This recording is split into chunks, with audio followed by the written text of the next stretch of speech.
பின்பு அவர் 12 தம்மிடத்தில் அழைத்து, இதோ எருசலேமுக்கு போகிறோம், மனுஷகுமாரனை குறித்து தீர்க்கதரிசிகளால் எழுதப்பட்டவைகள் எல்லாம் நிறைவேறும்.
கண்களை மூடுவோம். ஆண்டவருடைய சமூகத்தில் நம்மை தாழ்த்துவோம். எந்த இடத்தில் இருந்தாலும் ஆண்டவரே என்னோடு கூட பேசும் என்று சொல்லி ஆண்டவருடைய சமூகத்தில் நம்மை தாழ்த்துவோமாக.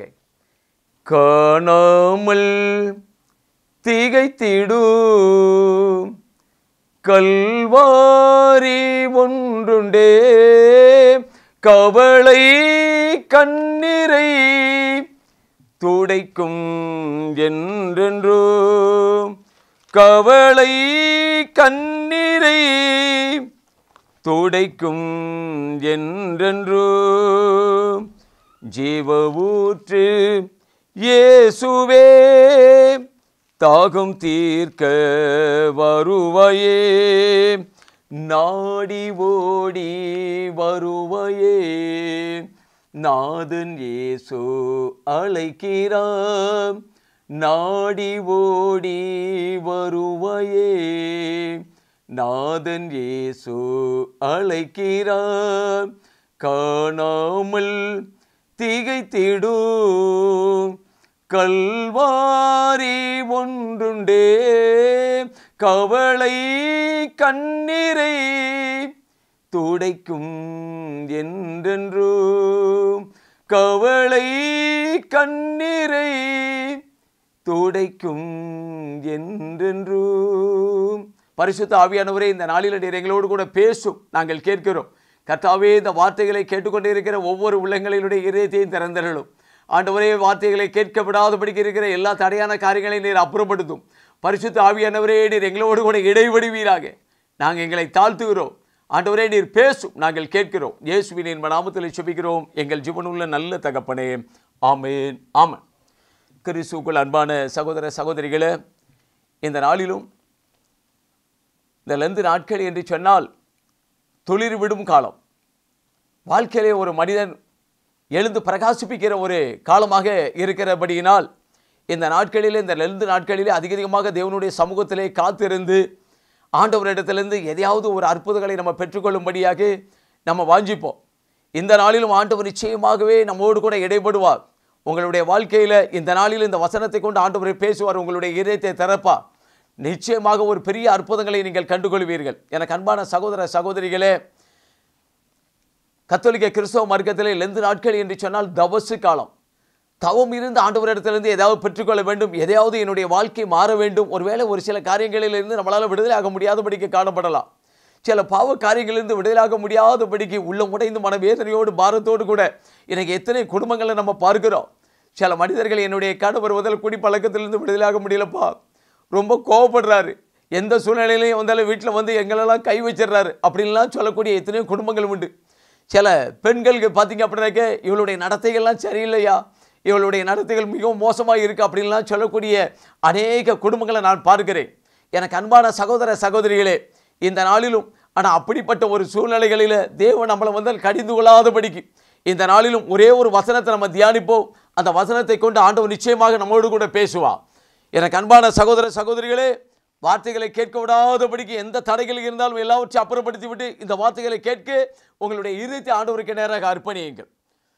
மத்தேயு எழுதின சுவிசேஷம் 11வது அதிகாரம் 20வது வசனம். அப்பொழுது தமது பலத்த செய்கைகளில் அதிகமானவைகளை செய்ய கண்ட பட்டணங்கள் மனம் திரும்பாமல் போனபடியினால் அவைகளை இயேசு கடிந்து கொள்ள தொடங்கினார்.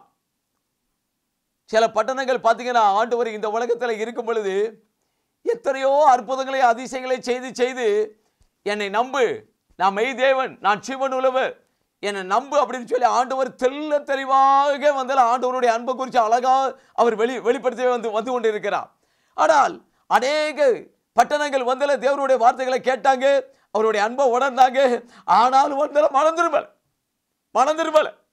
அப்படி மனம் திரும்பாத ஒரு சில பட்டணங்களை தான் ஆண்டவர் என்ன சொன்னார் அப்படின்னாக்கு, இப்போ பெத்சாய்தா என்று சொல்லக்கூடிய ஒரு பட்டணம், அதே மாதிரி பார்த்தீங்க அப்படின்னாக்க கோராசின் என்ற ஒரு பட்டணம். இந்த பெத்சாய்தாங்கிற பட்டணத்தில் இயேசு கிறிஸ்துவானவர் மார்க்கு 8வது அதிகாரம் அதில் 22, 23 நம்ம பார்த்தோம் என்று சொன்னால், அங்கே ஒரு குருடனை ஆண்டவருடைய சமூகத்திலே அழைத்து கொண்டு வருகிறார்கள். அப்போ அந்த குருடனை ஆண்டவர் என்ன செய்றார் அப்படின்னாக்க, அந்த கிராமத்தை விட்டு வெளியில கொண்டு போய் உமியில அந்த கண்ணில் வச்சு இயேசுவின் நாமத்தினால எதையாவது பார்க்கிறியா அப்படின்னு சொல்லி, எதையாவது பார்க்கிறியா காண்கிறியா அப்படின்னு சொல்லும் பொழுது மனிதர்கள் எல்லாம் ஒரு மரத்தை போல் காண்கிறேன் அப்படிங்கிறார். மனிதர்களை எல்லாம் ஒரு மரத்தை போல காண்கிறேன் அப்படிங்கிறார். அடுத்தால 2வது முறையும் அவருடைய கண்களை தொட்டு இப்பொழுது எப்படி பார்க்கிறாய் என்று சொல்லும் பொழுது மனிதர்களை தெளிவாக மனிதர்களாக பார்க்கிறேன் என்று சொல்கிறார். அப்படி அந்த பட்டணத்திலே அவர் அழகாக அந்த குருடனுடைய கண்களை எல்லாம் திறந்து நான் மெய் தேவன் என்பதை நிரூபித்து காட்டினார்.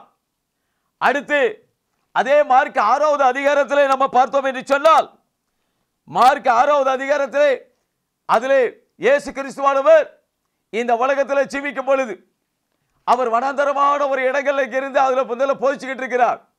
அதில் 25வது வசனத்திலிருந்து நம்ம படித்து பார்த்தோம்னா, அந்த வனாந்தரமான ஒரு இடத்துல கிட்டத்தட்ட 5000 புருஷர்கள், அந்த 5000 புருஷர்கள் மட்டும் இருந்தார்களாம். ஆனால் அந்த வனாந்தரமான ஒரு இடத்துல 5000 பேருக்கும் 5 அப்பத்தையும் 2 மீனையும் ஆசீர்வதித்து அந்த மனிதர்களுக்கு எல்லாருக்கும் கொடுத்திருக்கிறார். எல்லாரும் சாப்பிட்டு திருப்தியான பிறகு அதை எத்தனை குடைகளிலே நினைத்தார்கள் என்று சொன்னால் 12 குடைகள். ஏன் 12 குடைகள்? 12 சீசர்கள். என் அற்புதத்தை பார்த்துக்கோ, நான் இந்த உலகத்தை விட்டு கடந்து செல்ல வேண்டிய நாட்கள் வரும், என் பணியை நீ செய்யும்படியாக இந்த அற்புதத்தை கண்டுக்கோ அப்படின்னு சொல்லி அழகா அவர்களுக்கு முன்பதாக அந்த 12 குடைகளும் மீதியானவர்களை எடுக்க வச்சாராம். அதற்கு பிறகு சீசர்களை வந்தால அக்கறைக்கு பெத்சாய்தா பட்டணத்துக்கு நேராக அனுப்பி விட்டுட்டு இவர் ஒரு மலைக்கு மேலே ஏறிட்டார். அந்த மலையில ஜெபம் பண்ணும்படியாக அந்த மலைக்கு மேலே ஏறி ஜெபம் பண்ணிக்கிட்டு இருக்கிறார். அப்படிப்பட்ட ஒரு நேரங்களில் இந்த சீசர்கள் நடு கடலில் போய்கிட்டு இருக்கிறாங்க. நடு கடலில் போய்கிட்டு இருக்கும்போது பலத்த காற்று, இவர்களால் தண்டு வலிக்க முடியல. எதிர்காற்றாக இருந்தபடியால் அவைகளால் தண்டுகளை வலிக்க முடியல. ஆனால் அப்படிப்பட்ட ஒரு சூழ்நிலைகளுக்கு மத்தியில் அந்த மார்க் 6வது அதிகாரத்தில் நீங்கள் 25 படித்து பார்த்துக்கிட்டே வாருங்க. அதில் சொல்றார், தண்டு வலிக்க முடியாதபடிக்கு நாளும் சாபத்தில் அவர்கள் கடலில் மிகவும் தத்தளித்துக் கொண்டிருக்கும் பொழுது இயேசுவானவர் எங்கே மலையிலே ஜெபம் பண்ணி கொண்டிருந்த தேவன் என்று அவர்களுக்கு மத்தியிலே அந்த கடலிலே நடந்து செல்கிற அந்த காட்சி அவர்கள் காணும்படியான ஒரு சிலாக்கியத்தை கண்டார். அந்த கடலிலே அவர் நடந்து செல்கிறார். அப்போ நடந்து செல்லும் பொழுது பார்த்தோம் என்று சொன்னால் எல்லாரும் ஆவேசம் பேய் அப்படின்னு சொல்லி அப்படி பயப்படுறோம். இயேசு சொன்னார், ஆவேசம் இல்லை, நான், பயப்படாதீர்கள், திடன் கொள்ளுங்கள் அப்படின்னு சொல்லி அவர்களை தேற்றி உற்சாகப்படுத்தினார். அதே மத்தேயு 14வது அதிகாரத்தில் அதே சூழ்நிலையில் மத்தியில் இதே பேதுரு இதே அதிகாரத்தினுடைய காரியங்களை அந்த மத்தேயு 14வது அதிகாரத்தில் பார்க்கலாம். அங்கே உடனே பேதுரு என்ன சொல்லுகிறார் என்று சொன்னால், ஆண்டவரே நீரே ஆனால் நான் கடலை நடக்கிற ஆண்டவரே அப்படிங்கிறார். அந்த பெத்சாய்தா ஊருக்கு போய்கிட்டு இருக்கிற அந்த கடலின் மேலே இந்த பேதுரு நடந்து வந்தான்.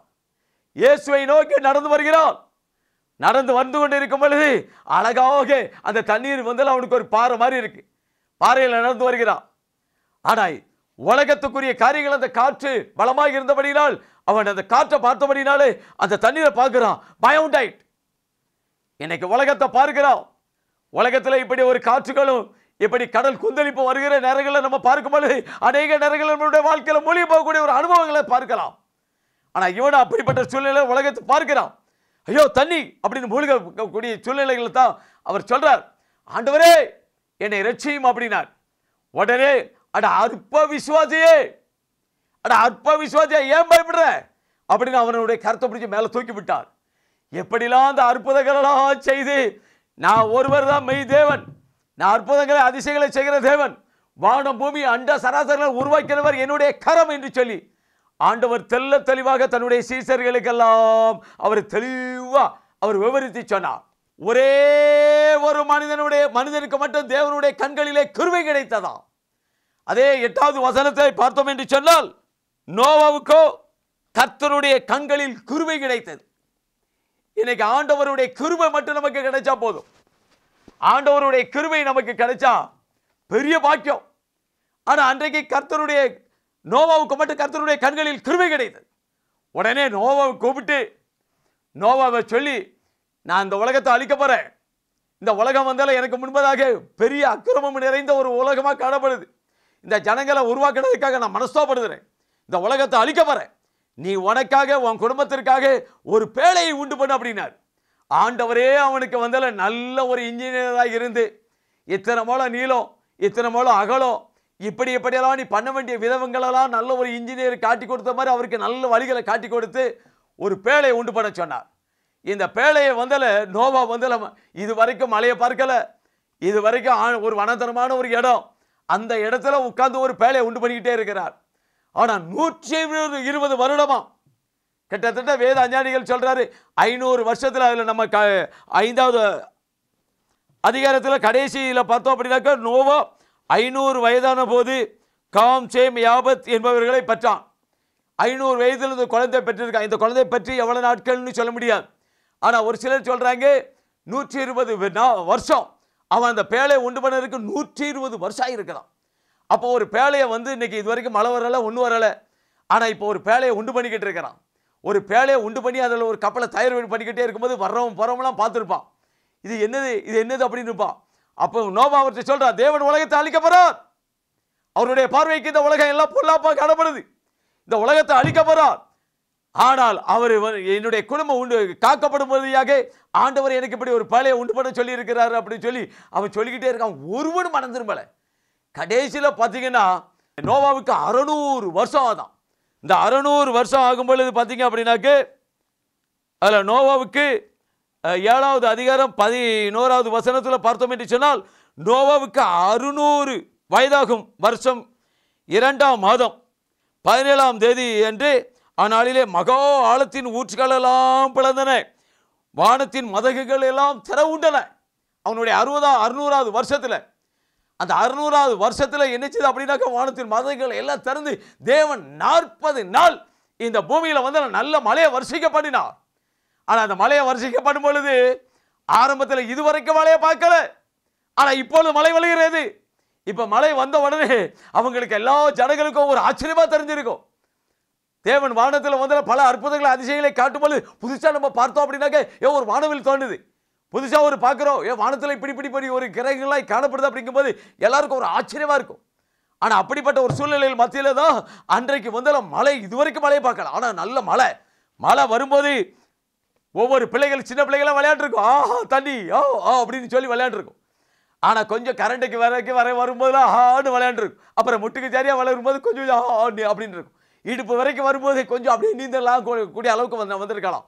ஆனால் கொஞ்சம் கொஞ்சமாக வர வர வர வர வர வர வர வர எல்லாம் அப்படியே கழுத்து முடிச்சுட்டு எல்லாம் அழிஞ்சுது. பூமியில் எல்லாம் அறையப்பட்டு. அதுக்கு முன்னாடியே பார்த்தீங்க அப்படின்னாக்க மழை வர்றதுக்கு முன்னாடியே நோவாவுக்கிட்ட ஆண்டவர் சொல்லியிருந்தார், எல்லாம் உனக்கு வேண்டியவைகள் எல்லாவற்றையும் உள்ள சேர்த்து வச்சுக்கோ. கடைசியில் நோவாவை மட்டும் ஆண்டவரே என்ன செஞ்சார் அப்படின்னாக்க, அவனை பிடிச்சு அந்த கதவை திறந்து அவனையும் அவன் குடும்பத்தாரை மட்டும் உள்ள போட்டு கதவை பூட்டி சாவி எட்டு போயிட்டார். காரணம் என்ன அப்படின்னாக்க, இன்னைக்கு மழை பெய்யுது, எல்லா ஜனங்களும் ஓடி தப்பிக்கிறோம் அப்படிங்கும்போது கடைசி நேரத்தில் இது கொஞ்சம் மிதக்கும் போது, அண்ணே நோவா தாத்தா ஐயா அப்படின்னு சொல்லி கதறி வரும்போது இவன் இறக்க உள்ள குடமாக இருக்கிறதுனால ஒருவேளை இறங்கி அந்த கதவை திறந்து உள்ள விட்டுறப்படாது. உள்ள விட்டுறப்படாது. அதனால ஆண்டவனே பார்த்து அவரையும் அவன் குடும்பத்தை மட்டும் உள்ள விட்டு கதவை பூட்டிட்டார், பூட்டி சாய்விட்டு போயிட்டார். இன்னைக்கு கடைசியா பார்த்தீங்க அப்படின்னாக்க 40 நாள் மலையும் போதி மதங்கள் எல்லாம் திறக்கப்பட்டு மலைகள் எல்லாம் மூடிச்சு. பூமியில் உள்ள எல்லா உயிரணுக்கள் எல்லாம் செத்து மாண்டி போச்சு. ஆனால் கடைசியா பார்த்தீங்கன்னா அந்த ஒரே ஒரு முறையில் நோவாவின் குடும்பம் மற்றும் அந்த பேழைகள் காக்கப்பட்டது. ஆனால் அதே போன்ற ஆண்டவர் இன்னைக்கு சொல்லுகிறார், இந்த உலகம் ஒரு நாள் அழியும், இந்த உலகம் ஒரு நாள் அழிந்து போ, வெந்துருகி சாம்பலா போ. ஆனாலும் வந்து நீங்க மத்தேயு 24வது அதிகாரத்தில், மார்க் 13வது அதிகாரத்தில், லூக்கா 24வது அதிகாரத்தை நீங்க வீட்டில் உட்கார்ந்து அப்படியே படிச்சு பாருங்க. கடைசி நாட்களில் என்னென்ன சம்பவிக்கும், இதே நோவா நாட்களிலே நடந்து போலவே நடக்கும். கடைசியில் சோதோம் கொமோரா பட்டணம் ஒரு நாள் அக்கினியினால சுட்டரிக்கப்பட்டது. சோதோம் கொமோரா பட்டணத்தில் நடந்து போல நடக்கும் அப்படிங்கிறார். இன்றைக்கே நம்ம மனம் திரும்புவோம். மனம் திரும்பாத பட்சத்தில் கோராசினே உனக்கு ஐயோ. நான் மனம் திரும்பாத பட்சத்தில் ஆண்டவர் என்னை பார்த்து சொல்வார், இம்மானுவேலே உனக்கு ஐயோ. என் குடும்ப தலைவனாக இருந்து இன்னைக்கு ஒவ்வொரு குடும்பத்தில் நீ தலைவனாக இருந்து நீ மனம் திரும்பாது போனால் ஆண்டவர் உன்னை பார்த்து சொல்வார், உனக்கு ஐயோ. இன்னைக்கு மனம் திரும்பு. இன்னைக்கே ரட்சணிய நாள், இன்னைக்கே அனுகிரக வருஷம். நாட்கள் பொல்லாதவைகள் ஆனதால் காலங்களை பிரயோஜனப்படுத்திக் கொள்ளுங்கள். இந்த உலகத்தில் வந்து நம்ம எத்தனை வருஷம் இருப்பேன்னு சொல்ல முடியாது, உலகமே அழியுன்னு சொல்ல முடியாது. உன் வாழ்க்கை என்னைக்கு அழிய போகுது? என் வாழ்க்கை ஆண்டவருடைய கரத்தில் இருக்கிறது. ஆண்டவர் மகனே வா அப்படின்னு சொல்லும் பொழுது நான் ஒரு பரிசுத்தமாய் இருந்தா நிச்சயமா அந்த பரலோகத்துக்குள்ளே பிரவேசிப்பேன். இயேசு கிறிஸ்துவை தெய்வமாய் கொண்ட ஜனங்கள் பாக்கியம் உள்ளதாம். அவரை தெய்வமாய் கொண்டிருந்தால் நான் அங்கே போவேன். இன்னைக்கு ஆண்டவர் ஒரு எச்சரிப்பின் சத்தத்தை கொடுக்கிறார். எனக்கு அன்பு சகோதரனே சகோதரியே, என் தாயை தகப்படே, இளம் வயதில் செய்த தவறுகளை நினைத்து பார். அவை எலும்புகளுக்குள்ள அடைபட்டு இருக்கிறது. இன்றைக்கு ஆண்டவராகிய தேவன் பரலோகத்தை விட்டு நமக்காக இந்த பூமிக்கு வந்தார், நம்மை மீட்டு ரட்சிக்கும்படியாக வந்தார். அந்த சூழ்நிலைகளே அன்னைக்கு தேவன் நோவாவுக்கு மட்டும்தான் தேவனுடைய கண்களிலே கிருபை கிடைத்தது. இன்றைக்கு ஆண்டவரே உம்முடைய கிருபையினால எனக்கு இறங்கும், எனக்கு என் குடும்பத்துக்கு உம்முடைய கிருபை கிடைக்கட்டும், என் தேசத்துக்கு உம்முடைய கிருபை கிடைக்கட்டும், என் சபைக்கு உம்முடைய கிருபை கிடைக்கட்டும், என் மாவட்டத்திற்கு உம்முடைய கிருபை பெருகட்டும் என்று சொல்லி நம்ம ஆண்டவருடைய சமூகத்தில் தாழ்த்துவோம் என்று சொன்னால் கர்த்தர் நிச்சயமாக நம்மளை பாதுகாப்புக்க ஒரு வல்லவராக இருக்கிறார். மனம் திரும்பி வரக்கூடிய ஒரே ஒரு பாவி நிமித்தம் பரலோகத்தில் மிகுந்த சந்தோஷம் உண்டாகி இருக்குமா? எனக்கு அந்த மனம் திரும்புதலை தான் ஆண்டவர் எதிர்பார்க்கிறார். ஆண்டவர் இந்த உலகத்தில் அநேக அற்புதங்கள் அதிசயங்களை செய்த பட்டணங்களை குறித்து உனக்கு ஐயோ ஐயோ அப்படிங்கிறார். ஏன்னா மனம் திரும்பல. இன்னைக்கு இயேசுவானவர் இந்த உலகத்தில் இன்னைக்கும் அதே அற்புதங்களை அதிசயங்களை செய்கிற தேவனாக இருக்கிறார். இன்னைக்கு உலகம் மனம் திரும்பல. உலகத்தில் இன்னைக்கு பார்த்தீங்க அப்படின்னா அநேக அக்கிரமங்கள் பாவங்கள் மிகுதி. எத்தனை பாவங்கள்! ஆண்களுக்கு ஆண்கள் கல்யாணம் பண்ண வெக்க கடா இருக்கு. ஆண்களுக்கு ஆண்கள் கல்யாணம் பண்ண முடியுமா? பெண்கள் பெண்கள் அப்படிப்பட்ட மோசமான ஒரு சூழ்நிலையெல்லாம் மனம் திரும்ப படல நாள் ஒன்று வரும். அந்த கோராசின் பட்டணத்திற்கு ஐயோ, பெத்சாயிதா பட்டணத்திற்கு ஐயோ என்று சொன்ன மாதிரி மனம் திரும்பாத தேசத்திற்கு ஐயோ என்று ஆண்டவர் சொல்லுவார். தேவன் மீண்டும் வரப்போறார், ஒரு நாள் வரப்போறார். மனம் திரும்போ. நினிவே என்ற ஒரு பட்டணம் உண்டு, எல்லாருக்கும் தெரியும் நினிவே பட்டணம். யோனாவை பார்த்து ஆண்டவர் சொல்றார், நீ எழுந்து மகா நகரமாகிய நினிவேக்கு போய் அங்கே அதற்கு விரோதமாக பிரசங்கி. அவர்களுடைய அக்கிரமம் என் சமூகத்திலே வந்து எட்டியதாம். நினிவே பட்டணத்தினுடைய அக்கிரமம் பாவம் மிகுதியானது. தேவனுடைய சமூகத்துக்கு வந்து எட்டினதினாலே தேவன் சொன்னார், யோனா என்ற ஒரு தீர்க்கதரிசியை அனுப்பி, யோனாவே நீ நினிவே பட்டணத்துக்கு போ, அங்கே போய் அந்த ஜனத்துக்கு விரோதமாக பிரசங்கம் பண்ணு. உன் தேசத்தில் வந்து அக்கிரமம் பாவம் அதிகமாயிட்டு தேவனுடைய சமூகத்தில் வந்து அது எட்டி இருக்கு, எனக்கு மனம் திரும்ப அப்படின்னு சொல்லி அந்த நினிவே பட்டணத்தை குறித்து யோனாவை அனுப்புறார். ஆனா யோனா அந்த நினிவே பட்டணத்துக்கு தர்சீசுக்கு போகும் பொழுது ஆண்டவர் அங்கே விடல. மீண்டும் அந்த தர்சீசு பட்டணத்தில் இருந்து அவனை பிடிச்சு கொண்டு வந்து அந்த தர்சீசு நேரம் போறான். அங்கே இவன் போகக்கூடிய கடல் கப்பல் அப்படியே கவரக்கூடிய சூழ்நிலை ஆயிடுச்சு. ஆனால் அங்கே தேவன் ஒரு பெரிய அற்புதங்களை செய்து கடைசியில் இந்த தவறு எல்லாரும் வந்தாலும் பயங்கரமான காற்று எல்லாம் கப்பல் மூழ்கிறது போல இருக்கு. ஆனால் இவருக்கு கவலை இல்லை. ஏன்னா இவன் தப்பிச்சு வந்தவன். தேவன் இவனை அனுப்பின ஒரு இடம் இவன் நிமித்தம் வந்த தவறுங்கிறது அவனுக்கு நல்லா தெரியும். அவன் நேராக போய் அந்த கப்பலுக்கு அடித்தட்டில் போய் நல்லா தூக்கிட்டு இருக்கிறார். இங்கே கடலில் பயங்கரமான காற்று அடிக்கி சூறாவளி காற்று அடிக்கி எல்லாம் போயிட்டு கொஞ்ச நேரத்தில் கப்பலை மூட போகிறோம். கப்பலுக்குள்ள தனி வருது. ஆனால் இவர் அடித்தட்டில் நல்லா தூங்குறார். கடைசியாக பார்த்தீங்க, இது யார் செய்த தவறு ஏன் அப்படின்னு சொல்லி பார்க்கும்போது கடைசியா இது யோனா செய்த தவறு அப்படிங்கிறத நல்லா தெரிஞ்ச உடனே யோனாவை பார்த்து அவங்க பார்க்குறாங்க, அவன் கீழே அடித்தட்டில் போய் நல்லா தூக்கிட்டு இருக்காரு. கவலை இல்லாத மனுஷன். ஏன்னா இயேசுவ நல்ல தேவனாகிய கர்த்தரை அதிகமாக நல்ல தெளிவாக தெரிஞ்ச ஒரு தீர்க்கதரிசி. அதனால அழகாக கவலை இல்லாமல் உள்ள தூங்குறார். உடனே அவனை பிடிச்சி எடுத்துக்கொண்டு வந்த உடனே எல்லாரும் அவங்க தெய்வத்தை வேண்டுங்க, அவங்க தெய்வத்தை வேண்டுங்க. ஒருவேளை நம்ம ஏதாவது தவறு செய்திருந்தா அந்த தெய்வம் நம்மளை பாதுகாக்கும் அப்படின்னு சொல்லி எல்லாரும் வேண்டுதல் செய்யும்போது, அப்போதுதான் நீ எங்கேருந்து வர என்னன்னு விசாரிக்கும்போது, நான் தர்சீசு பட்டணத்தான், நான் இந்த இடத்துல இருந்து எங்கே போக சொன்னார், நான் இங்கே வழி மாறி வரும் அப்படின்னு சொல்லும் பொழுதுதான் அப்போ அவன் சொல்கிறான், என் தவறு நிமித்தம் இந்த தண்டனை, இந்த கப்பல் மூழ்கிறதுக்கு காரணம் என் தவறு அப்படின்னு சொல்லும் பொழுது அவரே சொல்கிறான், என்னை தூக்கி கடலில் போட்டிருக்கேன். எப்படி இப்போ நம்மளால் போட சொல்ல முடியுமா? என்னை தூக்கி கடலில் போட்டிருக்கேன், கடலில் போட்டு உங்களுக்கெல்லாம் நீங்கள் பழிச்சுக்கோங்க. அப்போ ஒரு நல்ல ஒரு நீதிமான், நல்ல ஒரு தீர்க்கதரிசியாக இருந்ததுனால தான் அவர் சொல்கிறாரு, என்னை தூக்கி கடலில் போடுங்க. கடலில் வந்து இப்போ வந்து அந்த அலைகள் வராதுங்க. கடைசியில் இவனை தூக்கி எல்லாருக்கும் போடுறதுக்கு கஷ்டம்தான், இவனை எப்படி போட முடியும்? ஆனாலும் இவன் செய்த தவறு நிமித்தம் தூக்கி போட்டாங்க. ஆண்டவர் அவனை விட்டாரோ? அவன் கடைசியில் 3 நாள் ஒரு மீன், அவனுக்குன்னு ஒரு பெரிய மீனை ஆயத்தப்படுத்தி எல்லாம் கதை தெரியும். அந்த மீன் வயிற்றுக்குள்ளே போய் அந்த பாசி அந்த மீன் வயிற்றுக்குள்ளே வந்தாலும் பயங்கரமான மீன் வயிற்றுக்குள்ளே எப்படி இருக்கும், கடல் எப்படி இருக்கும், அந்த நாற்றம் எப்படி இருக்கும். ஆனால் அந்த நாற்றத்துக்குள்ளே 3 நாள் அந்த மீன் வயிற்றுக்குள்ளே இருக்கிறாம்பா. கடைசியில் அந்த மீன் வயிற்றுக்குள்ளே இருக்கும்போது அவர் சொல்கிறாரு, என் நெருக்கத்திலே நான் கர்த்தரை நோக்கி கூப்பிட்டேன், அவர் என்னுடைய சத்தத்தை கேட்டாருன்னு சொல்லும்போது கடைசியில் அந்த மீனுக்கு ஆண்டவர் கட்டளை இட்டார். அவனை எந்த பட்டணத்துக்கு கொண்டு போச்சுச்சோ அந்த கட்டணத்திலே இப்போ கொண்டு போட்டு 2ஆம் தரமும் ஆண்டவர் அந்த யோனாவோடு பேசி நினிவே பட்டணத்துக்கு போ, அதுக்கு விரோதமாக பிரசங்கம் பண்ண அப்படின்னு சொல்லும் பொழுது இவன் மீண்டும் என்ன செய்றார் அப்படின்னாக்கா நினிவே பட்டணத்தை நோக்கி போகிறார். அந்த நினிவே பட்டணத்தில் போய் இன்னும் 40 நாள் தேவன் இந்த உலகத்தை அழிச்சு போட போகிறார். அவன் பிரசங்கம் பண்ணுறார். அவன் பிரசங்கம் பண்ணிக்கொண்டே இருக்கும் பொழுது அந்த தேசத்தில் உள்ள ராஜா 2ஆம் தரம் அவருக்கு உண்டாய் அவருக்கு போகிறார். அந்த நினிவே பட்டணத்தை சொல்லும் பொழுது யோனா 3:4 பார்த்தீங்க அப்படின்னாக்க, அப்பொழுது யோனா நகரத்தில் பிரவேசித்து 1 நாள் பிரயாணம் பண்ணி இன்னும் 40 நாள் உண்டு, அப்பொழுது நினிவே பட்டணம் கவிழ்க்கப்படும் என்று சொல்லி கூறினார். அப்பொழுது நினிவேயில் உள்ள ஜனங்கள் தேவனை விசுவாசித்து உபவாசம் செய்யும்படி கூறினார்கள். பெரியோர் முதல் சிறியோர் மட்டும் ரெட்டுடுத்தி கொண்டார்களாம். அவன் சொன்ன உடனே பெரியோர்கள் முதல் சிறியோர் வரை எல்லாம் ரெட்டுடுத்தி அப்படியே உட்கார்ந்து இருக்கிறாங்க.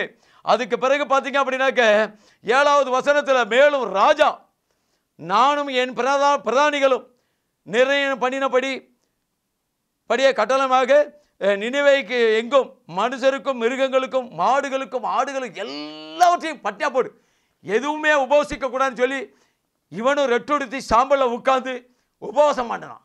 கடைசியில் பார்த்தீங்க அப்படின்னாக்க எல்லாரும் ஆண்டவருடைய சமூகத்தில் ஒரு தீர்க்கதரிசி, இந்த நாடு அழிய போகுது, இதை 40 நாள் இந்த உலகத்தை தேவன் கவிழ்த்து போட போகிறான்னு சொன்ன உடனே எல்லாரும் ரெட்டுடுத்தி சாம்பலில் உட்கார்ந்து தன்னை தாழ்த்தினார்கள். அந்த மனம் திரும்பினார்கள். ஆண்டவர் அவர்களுடைய மனம் திரும்புகிறதை பார்த்து இயேசு கிறிஸ்துவானவர் அவர்கள் மேல் மனதுருகி அவனை அழிப்பேன் என்று சொன்ன அந்த நினிவே பட்டணத்தை தேவன் அழியாதபடிக்கு காத்து கொண்டார்.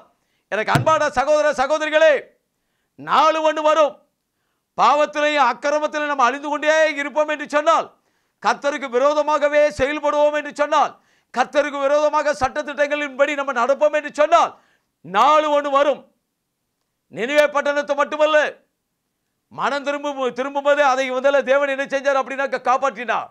அந்த ஜனங்களை எல்லாம் மனம் திரும்பினால் கர்த்தர் அவனை காப்பாற்றினார். அதற்கு பிறகு யோனாவினுடைய வாழ்க்கையில் எப்படிலாம் நடந்துச்சுங்கிறதை பற்றி நமக்கு நல்லா அந்த அதிகாரத்தில் 4 அதிகாரம், சின்ன அதிகாரம், அதை படிக்க அதுக்கு இன்ட்ரெஸ்டாக இருக்கும், நல்ல ஒரு இன்ட்ரெஸ்டாக இருக்கும். அந்த யோனாவின் சரித்திரத்தெல்லாம் படித்து பாருங்கள், வீட்டில் உட்காந்து படித்து பாருங்கள். அந்த யோனா சொன்னதின்படி அந்த மனம் திரும்பினாங்க, அந்த பட்டணத்தை தேவன் ரட்சித்தார். ஆனால் அன்றைக்கு நோவா காலத்தில் அந்த பட்டணத்தில் உள்ள ஜனங்கள்லாம் இதே மாதிரி அக்கிரமங்களும் பாவங்களும் மீதாச்சினார். ஆனால் மனம் திரும்பவே இல்லை, கடைசி வரைக்கும் மனம் திரும்பலை. அவனை குறித்து மத்தேயு 24வது அதிகாரத்தில் அழகா சொல்லப்படுகிறது. நோவா காலத்தில் கடைசி வரைக்கும் அந்த ஜனங்கள் மனம் திரும்பவே இல்லை. இன்னைக்கு மனம் திரும்புகிற ஒரே ஒரு பாவி நிமித்தமே தேவன் பரலோகத்தில் மிகுந்த சந்தோஷம் இருக்குமா? இந்த தேசமே மனம் திரும்பிச்சுன்னா தேவன் எவ்வளவு சந்தோஷப்படுவார், எவ்வளவு சந்தோஷப்படுவார். மனம் திரும்பும்போது அந்த தேசத்துக்கு ஒரு பெரிய ஆசீர்வாதம். மனம் திரும்பாத பட்சத்தில் தேசத்திற்கு ஒரு அழிவு. மனம் திரும்பும்போது திருச்சபைக்கு ஒரு சமாதானம். மனம் திரும்பல திருச்சபைக்கு சமாதானத்துக்கு விரோதமாகவே எல்லா காரியங்களும் செயல்படும். மனம் திரும்புகிற ஒரே ஒரு மனுஷனின் நிமித்தம் ஒரு குடும்பம் ஆசீர்வதிக்கப்படும். ஒரு குடும்பத்தில் 10 பேர் நல்லவனாக இருப்பாங்க. ஒரே ஒரு முதல்ல பயங்கரமான ஒரு குடிகாரனாக இருப்பாடுவீங்களேன், அந்த குடிகாரனை கொண்டு அந்த குடும்பத்துக்குள்ள முதல்ல பயங்கர குழப்பமாகவே ஏற்படும், சமாதானம் இருக்காது. இன்னைக்கு தயவு செய்து எனக்கு அன்பு சகோதரனை, சகோதரியை, தாயை, நண்பனே, இந்த வார்த்தைகளை கேட்கிற நம்ம ஒவ்வொருடைய வாழ்க்கையில் என்ன குறைகள் இருக்கு, என்ன குறைகள் இருக்கு, ஒரே நிமிஷம் சிந்தித்து பார்ப்போம். வாழ்க்கையில் மனம் திரும்புவோம். இயேசுவானவர் பரலோகத்தை விட்டு இந்த பூமிக்கு இறங்கி வந்ததே பாவிகளை ரட்சிக்க. கிறிஸ்து இயேசு இந்த உலகத்தில் வந்தாராம். அவர் பாவிகளை ரட்சிக்க வந்தார். எவ்வளவோ காரியங்கள் நம்ம பேசிக்கிட்டே இருக்கலாம். அந்த பைபிளில் இருந்து படிக்க படிக்க எவ்வளவு சந்தோஷமா இருக்கும் தெரியுமா? இதில் உள்ள சந்தோஷம் இந்த உலகத்தில் வேற எங்கேயும் கிடைக்காது. மனம் திரும்பிட்டோம், இதயத்தில் நம்ம கேட்கறதெல்லாம் ஆண்டவருடைய சமூகத்தில் பெற்றுக்கொள்வோம். மனம் திரும்பாத பட்சத்தில் பாவிகளுக்கு தேவன் செவி கொடுப்பதே இல்லை. பாவிகளுடைய ஜெபம் தேவனுக்கு அருவருப்பானது. வேதத்தை கேளாதவர்களுடைய செவியும் கர்த்தருக்கு அருவருப்பானது. இன்னைக்கு வேதத்தை நல்லா கேட்போம், வேதத்தை படிப்போம். வேதம் தான் ஒரு மனுஷனை பரிசுத்தப்படுத்தும். இந்த வசனம் தான் ஒரு மனுஷனை பரிசுத்தப்படுத்தும். இந்த வசனம் இல்லாமல் இந்த உலகத்தில் பரிசுத்தப்படுத்த ஒரு மனுஷனை பரிசுத்தப்படுத்த முடியாது.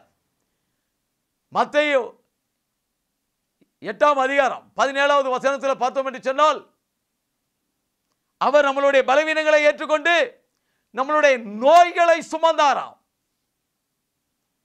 ஏசாயா 53வது அதிகாரம் 5:6 படிச்சு பார்த்தோம் அப்படின்னாக்க, நமக்கு சமாதானத்தை உண்டு பண்ணும்படியான ஆக்கினை அவர் மேல் ஏற்றுக்கொண்டார்.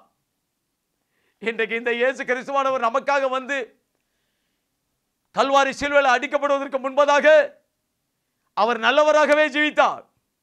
அவர் சாட்சியுள்ள ஒரு தெய்வமாக ஜீவித்தார்.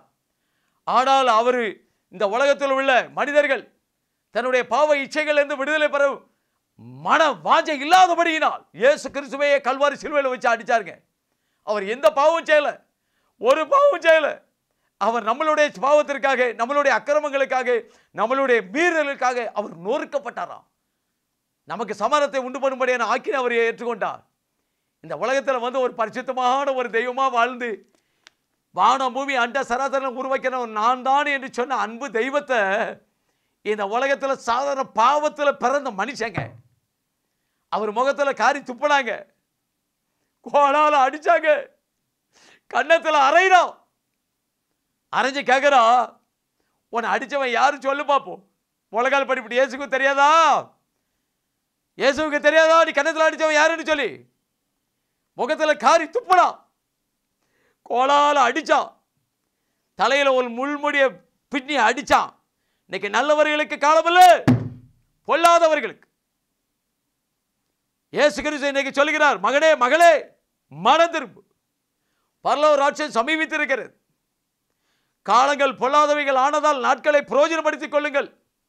இயேசுவானவர் ஒரு முறை இந்த உலகத்துக்கு வந்தார், ஒரு முறை நமக்காக கல்வாரி சிலுவையில் அடிக்கப்பட்டு நொறுக்கப்பட்டார். ஆனால் மீண்டும் உயிர் தெழுந்து இன்று உயிருள்ள தெய்வம் என்பதை தெளிவாக நிரூபித்து காட்டினார். அதனாலதான் கடைசியாக இறுதியாக ஒரே ஒரு வசனத்தை மட்டும் நான் உங்கள் மத்தியில் சொல்லிவிட்டு இந்த தேவனுடைய செய்தி எனக்கு நேரம் இல்லாதபடியினால் நான் சொல்லி முடிக்க வாஞ்சிக்கிறேன். கடைசியா பார்த்தீங்க அப்படின்னாக்க சங்கீதத்தின் புஸ்தகம் 2வது அதிகாரம் 10வது 10, 11, 12 அழகா சொல்லப்படுகிறது. இப்பொழுதும் ராஜாக்களே உணர்வடையுங்கள், பூமி நியாயாதிபதிகளே எச்சரிக்கையாயிருங்கள், பயத்துடனே கர்த்தரை சேவியுங்கள், நடுக்கத்துடனே கலிகூறுங்கள். குமாரன் கோபம் கொள்ளாமலும் நீங்கள் வழியிலே அழியாமலும் இருக்கும்படிக்கு அவரை முத்தம் செய்யுங்கள். கொஞ்ச காலத்திலே அவருடைய கோபம் பற்றி எரியும். அவரை அண்டிக் கொள்ளுகிற யாவரும் பாக்கியவான்கள். எனக்கு அன்பான சகோதரனே சகோதரியே, கிறிஸ்துவை தெய்வமாய் கொண்ட ஜனங்கள் பாக்கியம் உள்ளது. இன்னும் கொஞ்ச காலம் குமாரன் கோபம் கொள்ளாமலும் முதலில் வந்தால் அந்த நோவா காலத்தில் அழிச்சுப்பட்டது மாதிரி அழிச்சு போடாமலும், நினிவே பட்டணத்தை மனம் திரும்பின நிமித்தம் அதை காப்பாற்றினபடினாலும், இன்றைக்கு மனம் திரும்புங்கள், இன்றைக்கு மனம் திரும்புங்கள். பரலோக ராட்சியம் சமீபித்திருக்கிறது. எவ்வளோ பேசணும், யாரோட பேசலாம். நல்ல நல்ல இந்த கதைக்கு இதை படிக்கிற மாதிரி வர இந்த உலகத்தில் வேற எங்கேயுமே இல்லைங்க. எந்த புக்கும் படிக்க முடியாதுங்க.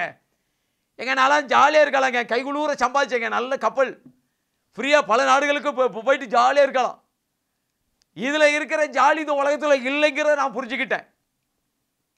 சிங்கப்பூரில் பிஆர் வாங்கியிருக்கலாம். சிங்கப்பூரில் நல்ல கேபிள் ஷிப்யார்டில் வேலை பார்த்து நல்ல கைகுள்ளூர சம்பாதிச்சாங்க. பிஆர் வாங்கிக்கலாம் வேண்டான்ட்டு வந்தேன்.